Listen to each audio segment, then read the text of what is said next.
Anal Musk ने बताया कि वो भोजपुरी में कौन से सिंगर के हैं बहुत बड़े फैन। जी हाँ दोस्तों, हम बात कर रहे हैं टेस्ला कंपनी के ऑनर एनल मस्क के बारे में। अभी हाल ही में दोस्तों उन्होंने एक ट्वीट किया था जिसमें लॉलीपॉप लागे लो सॉन्ग का जिक्र किया था। तो दोस्तों क्या है, खबर की पूरी जानकारी बताएंगे आपको पूरी डिटेल में। कृपया आप हमारे चैनल पे अगर नए हैं तो कृपया चैनल को लाइक और सब्सक्राइब जरूर करें।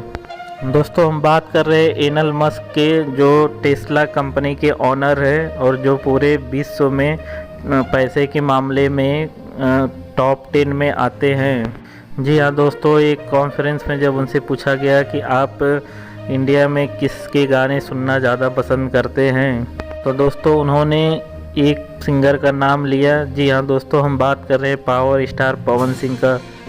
उन्होंने बताया कि मुझे पवन सिंह का गाना बहुत ज़्यादा पसंद है। भले ही दोस्तों वो गाने को समझ नहीं पाते हैं भोजपुरी में, लेकिन पवन सिंह का एक गाना लॉलीपॉप लागे लू जब भी विदेश में कोई फंक्शन होता है या शादी समारोह होता है तो एक बार ज़रूर बजाया जाता है। एनल मस्क भी उसी गाने के दीवाने हैं। तो ये थी खबर की पूरी जानकारी दोस्तों। अगर आप हमारी खबर अच्छी लगी आपको तो कृपया हमारे चैनल को सब्सक्राइब जरूर करें।